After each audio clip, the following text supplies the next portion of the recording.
Our story takes place in the state of Manipur. Manipur, in India's northeast, is said to be a place where the goddesses took to weaving. Of the 40-odd tribes that constitute the Naga society, about 20 live in this state. They are nothing less than the precious pearls in the mosaic of India's diversity. The Nagas share an identical source of ethnic group and have some commonality among themselves. However, one can see distinct marks of differences as well. The Nagas clad in colorful shawls are a common sight. Shawls give warmth and add beauty to the life of the Nagas and have colored their culture and history. Wherever they are, the Nagas are never complete without a shawl. The Naga shawls may look similar to an outside eye, but the native eye perceives the designs and textures, varied, distinct and unique to each tribe. The Naga tribes inhabiting the hills of Manipur are a familiar population. Agricultural practices hold a prime importance in the life of the Nagas. Living life in the bosom of nature, they extract their lifestyle, art, culture and tradition from their experiences with nature. Nagas are an artistic people. Women, when not engaged in the fieldworks or household activities, weave shawls and other clothes on loin looms to meet their family needs. Weaving is not a profession to earn a living. It is a must for every Naga woman to know this art. The Nagas have covered a long distance to reach this stage of wearing colorful shawls. They have trickled through crossroads and milestones. The need to keep themselves warm must have necessitated its birth. For the Nagas, the mother of weaving is women themselves. The Nagas have knowledge of their environment, based on centuries of living close to nature. They often have detailed and profound knowledge of the properties of locally available plants and rely on them for many of their food, medicine, fuel, building materials, etc. This is a group of Naga women of Pumai tribe collecting a plant called dholu. The recent monsoon rain has made the plant fresh and healthy. To the women folk, the day has been a long, patient wait. The plant is harvested during the months of August and September. Weaving is an exclusive domain for women, but men also participate during the harvesting season. In olden days, when women had to move out of the village to collect the harvest, they became victims of the gruesome ritual of human head hunting practiced amongst the Naga tribes. Thus, men became the defender and protector. The local myth also lends support to the story of men's participation. It says, wild animals, scarce women, especially monkey and squirrel. They make merry at the sight of women when men are not around. Today, women have nothing to fear when moving about on their own. The days of head hunting gone and wild animals too are no longer a threat. Their life is firmly woven into a community structure which is deep and secure. They develop the fervor of good relationships by working together. Heaving with the load of a day's work, their bare feet hasten home at the close of day. They have walked barefoot on stones and thorns, in mud and slush, in jungles and fields, since they were children. Once home, they first prepare the family's evening meal before resting their tired limbs. The wisdom of the elders are passed on around the bonfire. The culture of wearing shawls is an intricate part of the Naga's life. The sun, the fire, and the shawl are essential to the Nagas, all three providing them with warmth.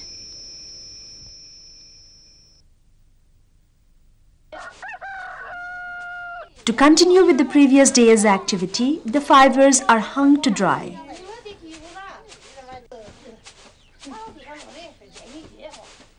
After a day of natural treatment in the sunlight, the fibers are taken to another location where other household chores are also carried out side by side. Husking paddy is a daily routine for women. though not categorically their domain. Chaffing is done by women only. The fibers are split into very fine strands. These are then spun by twisting 2 to 3 strands together. When the thigh hurts from twisting the strands for long, some ash is applied. It gives them relief from the pain.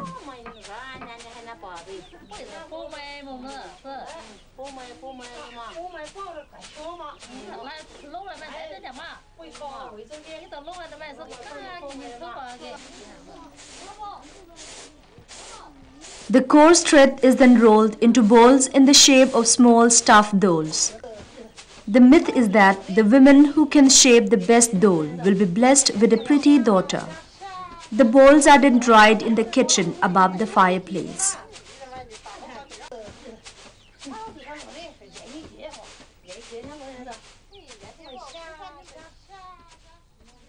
Although a household works in an organized team, women have more responsibilities to shoulder.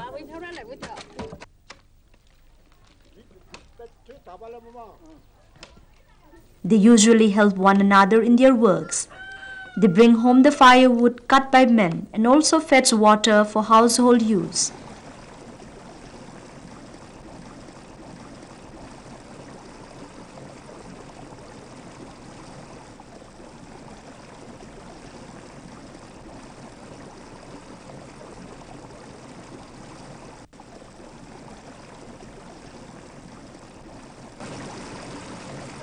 The ritual resumes. The bowls are moistened in the water.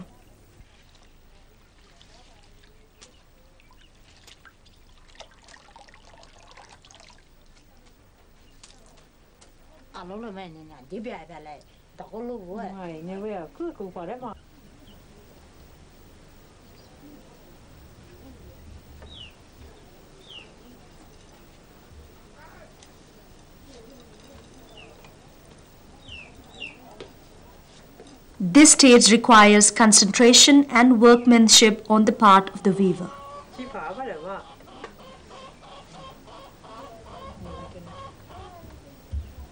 The endurance of the thread is put to test here. When a weak joint of the thread gives way, a knot sets it right.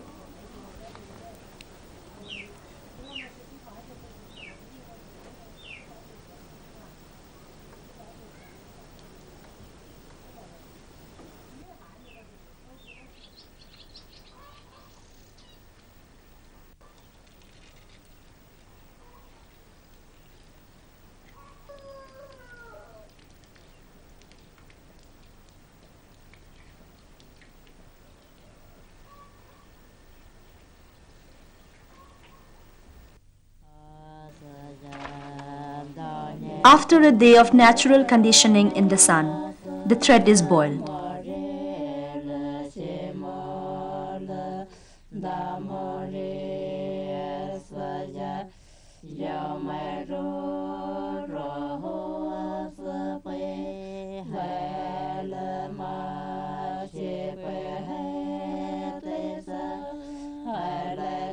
Ash is added and stirred until they emit a peculiar odor which tells the weaver that the thread can now be beaten.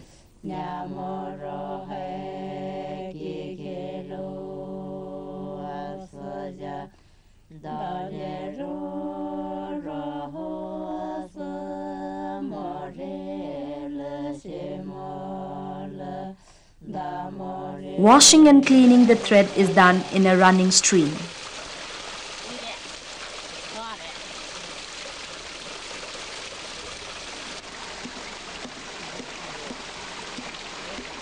Beating is repeated continuously to make it soft and white.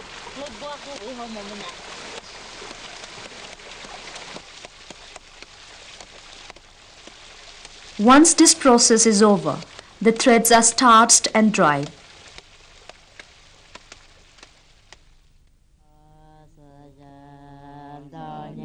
No dye is applied to these threads. Their colors are natural.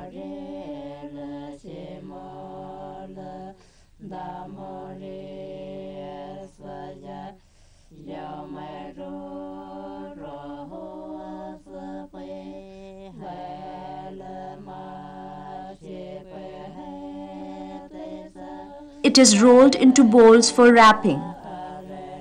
Generally, 12 bowls are required to weave a shawl.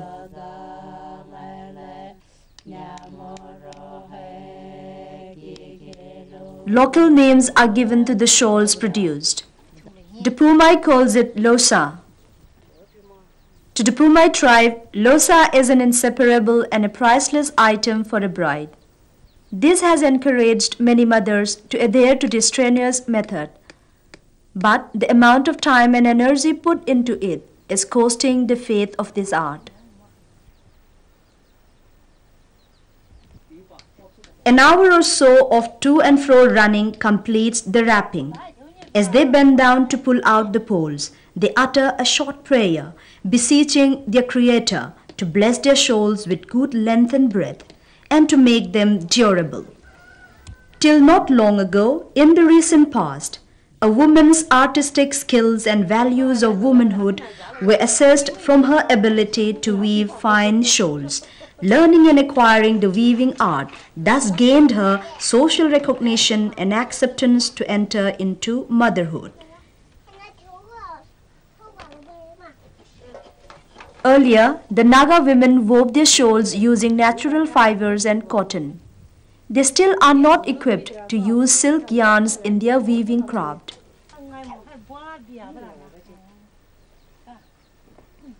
The evolution in their weaving touched another stage in the 1950s with the introduction of imported staple yarns, and in the 60s, 4-ply wool became available to them. The 70s proved to be a boon to the weavers with the introduction of ready-made 1-ply and 2-ply wool yarns.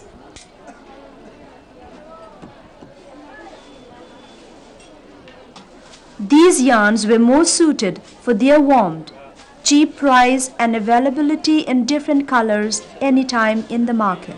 The Nagas have specific shawls for men and women. However, there are also general shawls for both genders.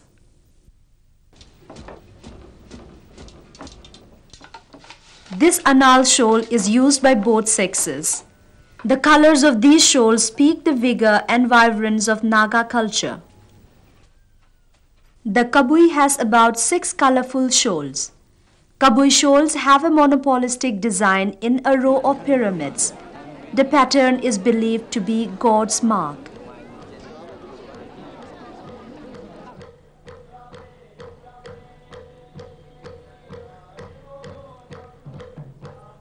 The Lamkang shawl is striped with black, red and yellow, and the designs are made of white. The Mau and Pumai share an identical culture and have common shawls. The Angami tribe of Nagaland also wear this shawl. This particular shawl is worn by a Mau lass. Mau girls embrace white color, symbolizing virginity and youthful exuberance. Black is favored for boys, conveying bravery and energy.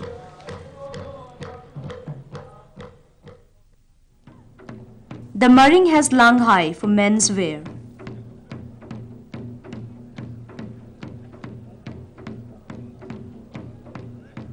The cultural attires of most Naga tribe consist of shawls. The Marings are one such tribe.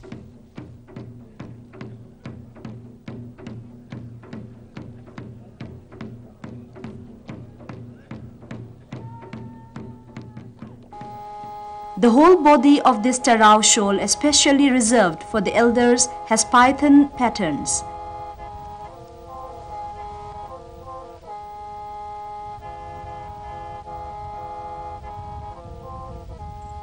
Most of the Tarao shawls have simple geometrical designs in varied shades. This Maram shawl for men has python patterns, while the women's shawl has limbs of frogs and caterpillars as designs.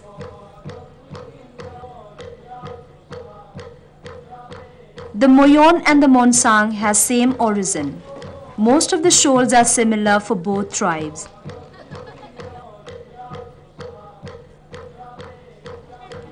The Kurkampin shawl is exclusively worn by the Moyons.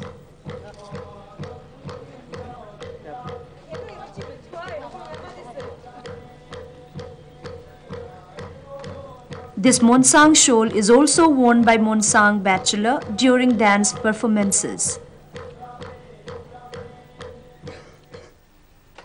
Red is a prominent color in Tangkhul shawls. It conveys courage. Their shawls are complemented by the designs of spearheads in white and green.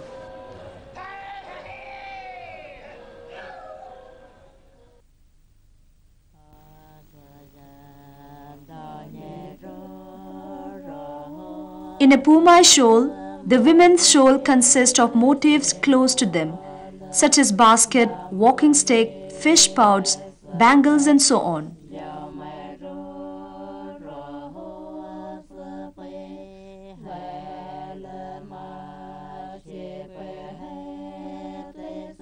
And in men's shawl, the motifs include tools like spears, doors, shields, which are of men's importance. The natives interpret these designs as realistic portrayals. Honoring a husband with a shawl is a must for every Naga woman. The shawl then becomes a sacred symbol of love and unity, which must accompany him to the grave. The designs are either stitched or woven by using extra webbed method depending upon the motifs.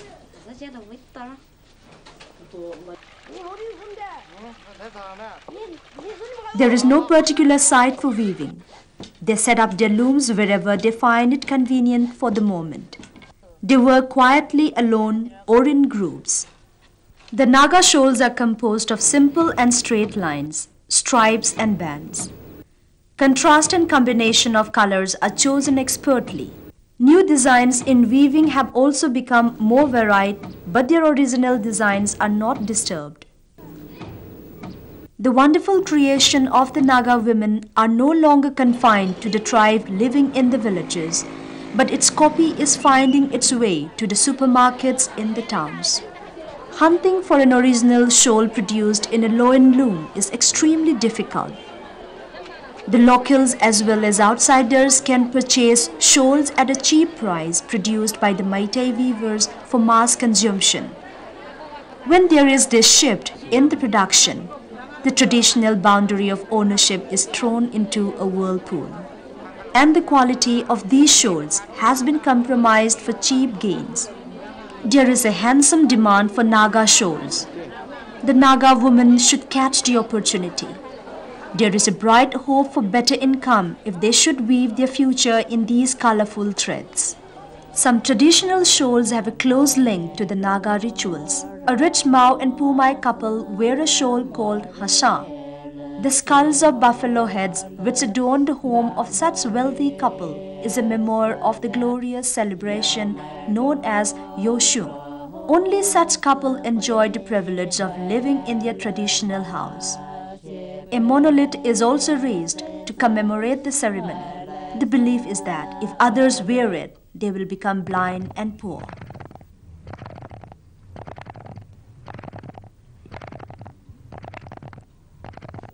The shawls also throw light on the history of the Nagas. This is a village king of the Pumai, wearing a shawl known as Samilanmi. In the olden days, this shawl was a gift from the Meitei king to the Naga village chiefs to honor their bravery and valor. Only Meitei weavers weave this shawl. Today, the elders of Pumai and Mao claim this rich legacy. For the Nagas, gifting a shawl is a gesture of goodwill and friendship. Honored guests and friends are always parted with a shawl. When different Naga tribes come together for common functions, what distinguishes one tribe from another is the shawl they wear.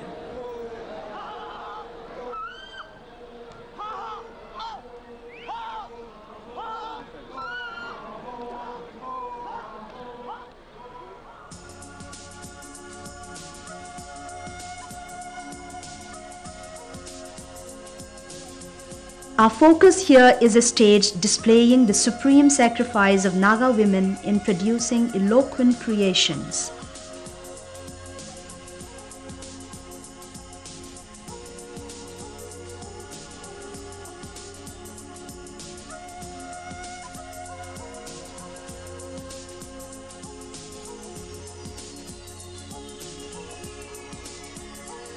We sing and dance when we are lifted up by the spirit of beauty in sight and sound. The woven clothes give them confidence as they take bold steps ahead. But behind this scene are the women who tirelessly spend long hours in the loin looms. Weaving is just one of the many duties Naga women perform in their houses. A glance at their life reveals the indefinite drama of work sequence that include looking after children, cooking, fetching water, collecting firewood, feeding domestic animals. There is also the physically demanding duty in the fields where women play a vital role. However, outside the agricultural life, weaving represents the largest workforce.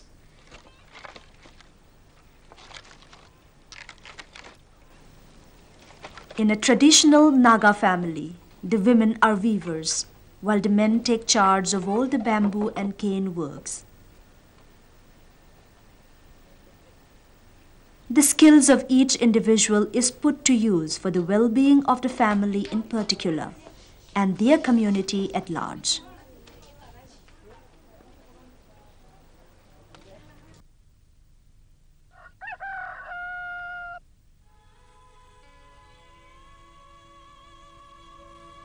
The inevitable wind of change has also touched the life of the Nagas. Their life patterns are changing, and the new generations are trying to excel in other creative avenues.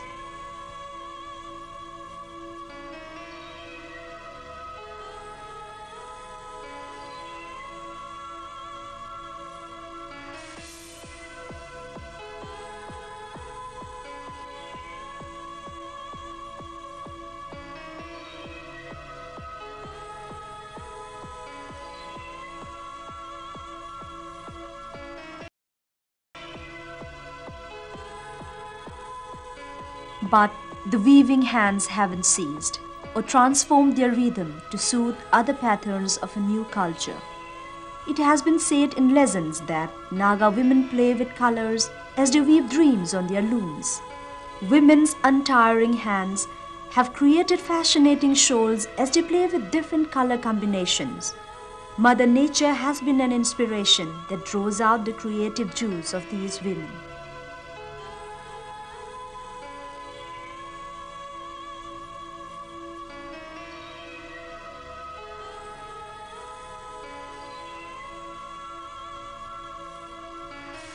The oral and visual traditions of the Nagas have been the rays of hope that rekindle the pristine wisdom of their ancestors.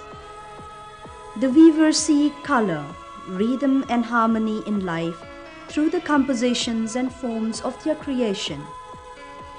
It is important to ensure that this inherited art of weaving is not lost in our time. The future can still be brighter.